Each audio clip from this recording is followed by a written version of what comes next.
பத்மநாபபுரம் அரண்மனை இந்தியாவின் தொன்மையான அரண்மனைகளில் இதுவும் ஒன்று. மரத்தினால் ஆன அரண்மனைகளில் ஆசியாவிலேயே மிகப்பெரிய அரண்மனை இதுதான்.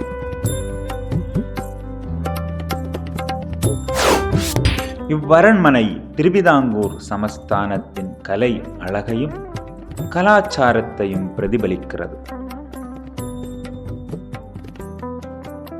எழில் கொஞ்சும் குமரி மாவட்டத்தின் சிறப்புகளில் இவ்வரண்மனையும் ஒன்று. வேளிமலையை அரணாகக் கொண்டு இவ்வரண்மனை அமைந்துள்ளது. அரண்மனை வாயிலை கடந்ததும் நாம் முதலில் காணும் கட்டிடம் பூமுகம் என அழைக்கப்படுகிறது. இதன் மேற்பகுதியில் மணிக்கூண்டு ஒன்று காணப்படுகிறது. இங்கு மிக பழமையான குதிரை விளக்கு காணப்படுகிறது. இங்கு பழமையான சீன நாற்காலி ஒன்றும் கருங்கல்லால் ஆன கட்டில் ஒன்றும் காணப்படுகிறது.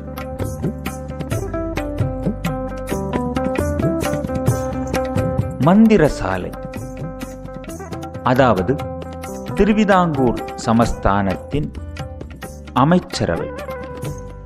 இந்நாட்டின் முக்கியமான முடிவுகள் இந்த அமைச்சரவையிலேயே எடுக்கப்பட்டுள்ளன. இதுதான் அன்னதான கூடம். ஒரே நேரத்தில் 2000 பேர் அமர்ந்து உண்ணும் அளவிற்கு மிகப்பெரிய கூடமாக இது காணப்படுகிறது. மேல்தளம் கீழ்த்தளம் என 2 தளங்களாக காணப்படுகிறது. இங்கு பெரிய சீன ஜாடிகள் காணப்படுகின்றன. இதுதான் தாய்க்கொட்டாரம். இங்கு இருக்கக்கூடிய கட்டிடங்களில் முதலாக கட்டப்பட்டது. ராஜா ரவிவர்ம குலசேகர பெருமாளால் இது கட்டப்பட்டது. இது பலா மரத்தாலான தூண்.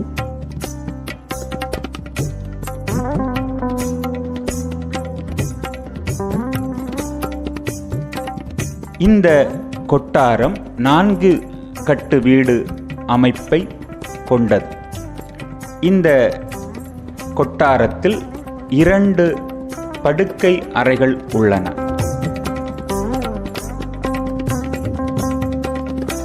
இந்த அரண்மனையின் அமைப்பின் மூலம் பழங்காலத்தில் வாழ்ந்த மர சிற்பிகளின் கலை திறமை புலப்படுகிறது.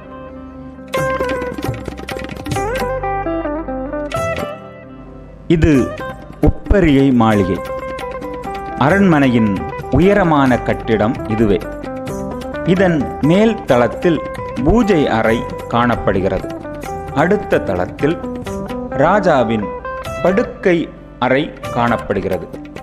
படுக்கை அறையில் உள்ள கட்டில் 64 வகை மூலிகை மரங்களால் ஆனது.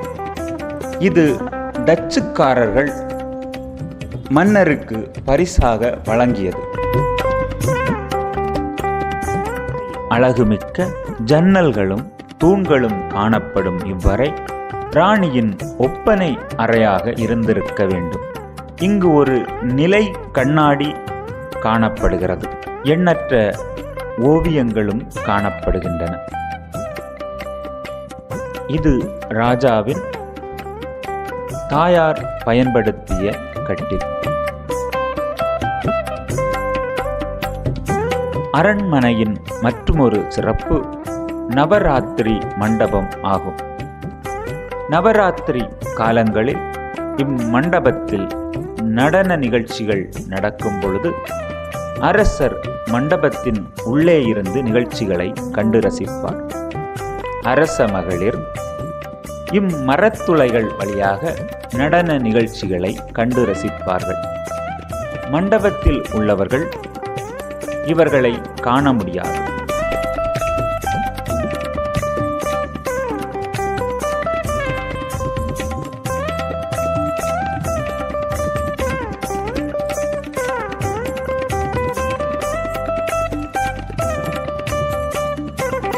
இந்த கட்டிட அமைப்பின் வழியாக அரண்மனைக்கு வெளியில் செல்வோரை அரண்மனையில் உள்ளவர்கள் பார்க்க முடியும். வெளியில் செல்வோரால் அரண்மனையில் உள்ளவர்களை பார்க்க முடியாது.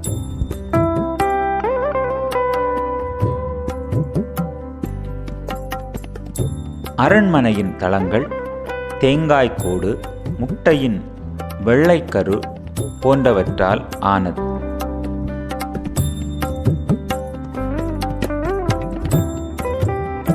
இதுதான் அம்பாரி முகப்பு.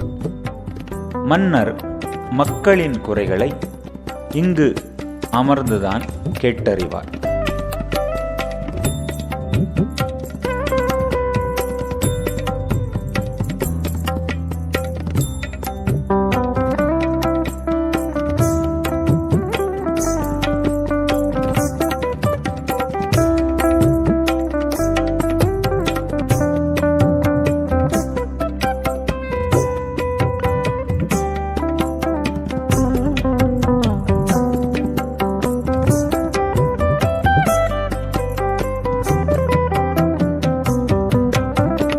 விருந்தினர் மாளிகை.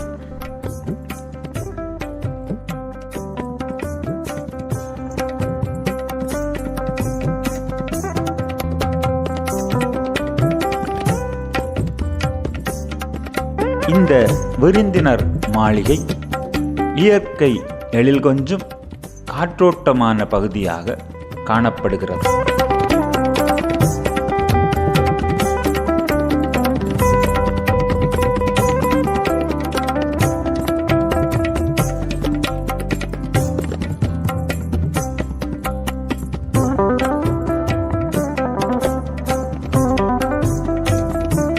அருமையான பல கட்டிடங்கள் பல்வேறு காலகட்டங்களில் கட்டப்பட்டுள்ளது. அவை பழமையான திருவிதாங்கூர் ராஜ பாரம்பரியத்தை நமக்கு பறைசாற்றுகின்றன.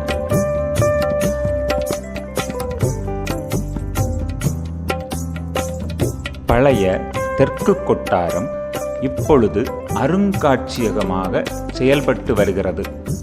அதுபோல அரண்மனையின் உள்ளேயும் பழங்கால அருங்காட்சியகம் ஒன்று செயல்பட்டு வருகிறது.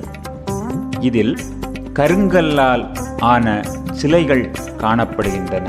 அதுபோல மரத்தால் ஆன சிற்பங்களும் செம்பால் ஆன சிற்பங்களும் இங்கு காணப்படுகின்றன. இந்த அருங்காட்சியகத்தின் உள்ளே எண்ணற்ற ஆயுதங்கள் காணப்படுகின்றன.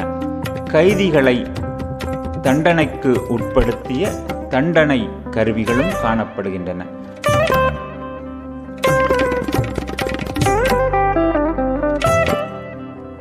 பல்வேறு கட்டத்தில் வாழ்ந்த தளபதிகள் பயன்படுத்திய வாள்கள், கேடயங்கள், ஈட்டிகள், கை துப்பாக்கிகளும் இந்த அருங்காட்சியகத்தில் காணப்படுகின்றன.